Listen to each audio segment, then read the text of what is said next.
let's get into this, mate. Great topic to start off with. I saw some people in the chat mentioning it already.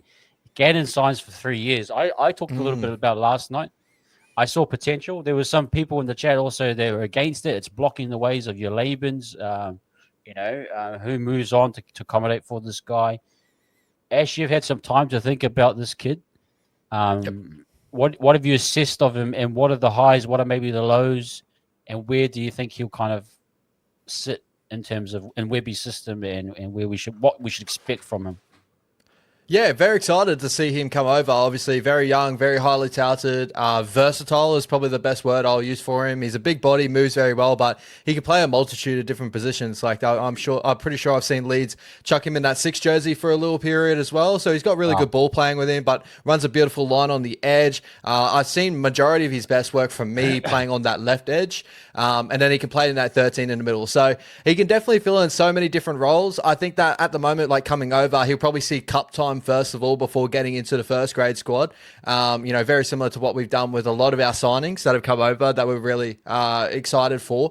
Sam Healy, the likes of those boys that have come up and they've gone through our system through cup first, and then they can build into getting into our first grade squad. But talking about, obviously holding back players or anything like that, I don't really look at it in that sort of sense. I just think it's just more of a competitive nature to our club right now. Like, look at our halves in general. We got all 4 halves there that are all firing in all, cylinders, and they're worried about losing their spot. And it's competitive. That's what's pushing Luke Metcalf and Chanel to build together as quickly as what they're doing, because Tanner Boyd is killing it in New South Wales Cup, same as Tamate. So I'm thinking it's to be very similar with Gannon there, and I'm sure that we can fill in a spot around about if, like, let's say a Capewell is to move on from us.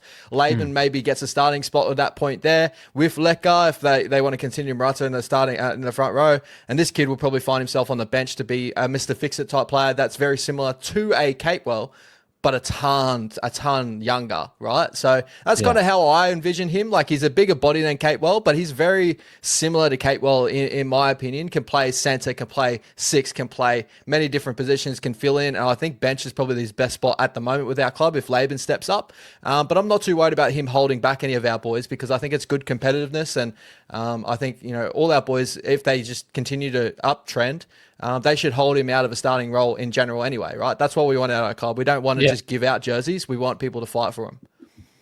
Just quickly, where does he rate for you in terms of back rowers amongst the English um, back rowers that come over, the forwards, even amongst the current crop of Nichols and Whitehead recently, Bateman. Is he in that echelon, or is he a tier below, or is he kind of at his prime? Maybe he's even a level above. Where would you currently rate him?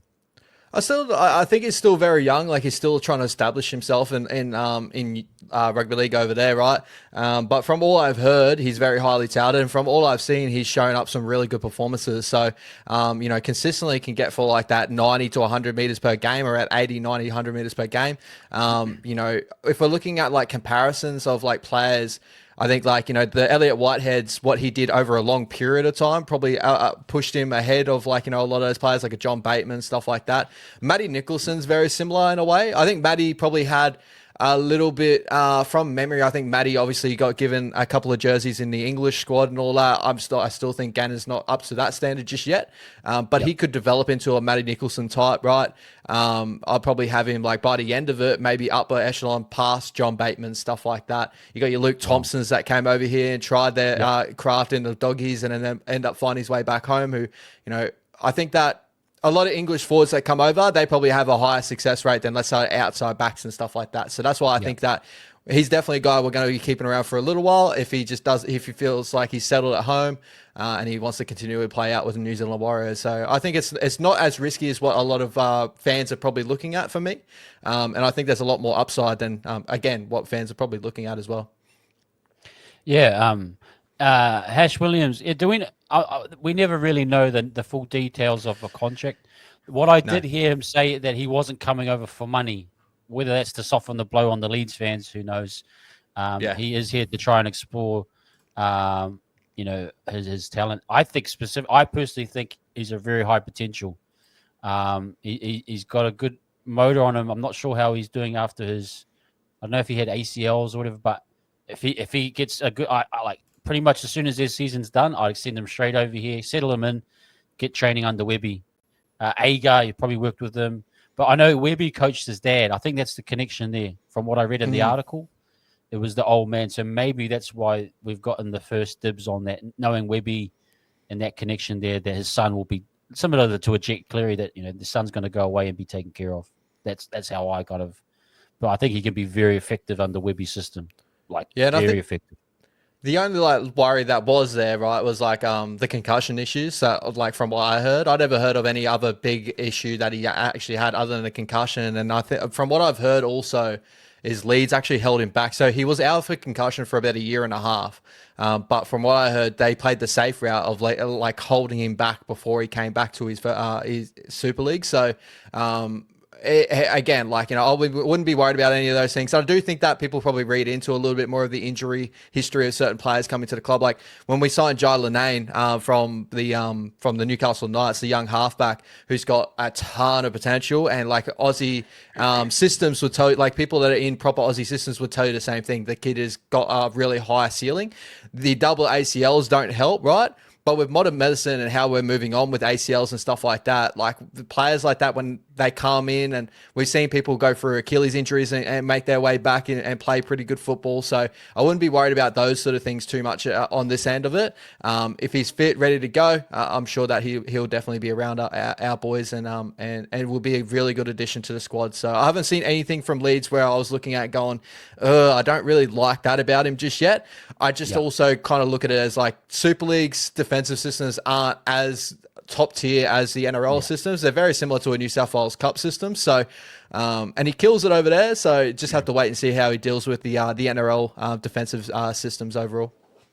Don't worry. When you have HIAs over in England, your slate is wiped clean. So you're just a fresh, no more. When he gets HIAs over here, it's from standing start. It didn't happen. It never existed. So, but.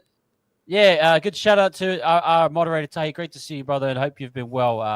Thank you for, it is great signs. You think of our last forwards to come through, and talking in the forward pack, Dennis Betts, Andy Platt. It's almost been 30 years since we've explored this. I mean, look at what the Raiders have done. They've done fantastic in terms of generating and producing, Raiders talent. I mean, there is the caveat of a George Williams. The compassionate grounds, yes, we got to be honest with ourselves that is in the back of the head. But at the end of the day, if it works for however long it works, I'm pretty happy. You know what I mean? Yeah, and there's a lot of context to a lot of those issues that have happened. Like the George Williams situation, I'm pretty sure that was a little bit of both ends of the Raiders not really giving him any stability there at that period. I think COVID came around and kind of screwed up that whole narrative. And I go back to the whole thing as I've never really enjoyed watching English outside backs coming over to the NRL. For some reason, it just doesn't correlate. Where the English forwards, I don't know whether it's just how grimy they can play over there, but it usually correlates fairly well with the NRL game. They move fairly well.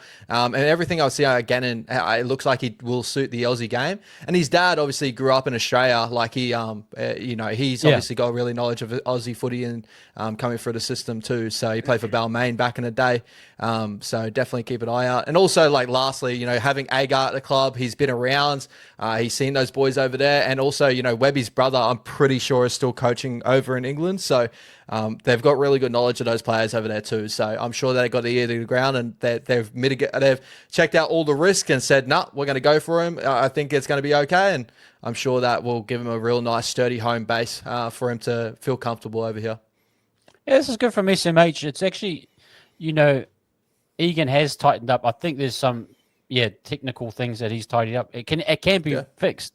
You can put yourself in better positions, better footwork, better technique. So you're not wrong this middlehead for sure.